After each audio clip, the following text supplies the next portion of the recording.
How to negotiate a higher salary. எப்பயுமே ஒரு இடத்துல வந்து பார்த்தோம் அப்படின்னா ஜாப் ஆஃபர் வரைக்கும் நம்ம வாங்கிடுவோம். பட் ஹெச்ஆர் கிட்ட அந்த ஒரு நெகோசியேட் பண்ணுவோம் பார்த்தீங்களா சேலரி, அந்த இடத்துல ரொம்ப கன்ஃபியூஸ் ஆயிடுவோம்.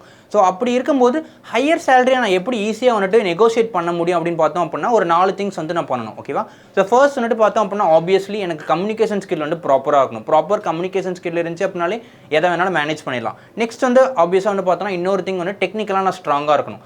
அதை தாண்டி எனக்கு வந்து பார்த்தோம் அப்படின்னா ஒரு 3 திங்ஸ் ரொம்ப இம்பார்ட்டன்ட் இருக்கும். That is nothing but 3 T. அது என்ன அப்படின்னா flexibility, adaptability and versatility. Flexibility அப்படின்னா என்ன ஒரு ஜாப் ரோல் எனக்கு கொடுத்தோம் அப்படின்னாலும் நான் ஒரு டீம் பிளேயராக நான் வந்து என்ன பண்ணணும், ஃப்ளெக்சிபிளாக ஒர்க் பண்ணுறதுக்கு ரெடியாக இருக்கணும்.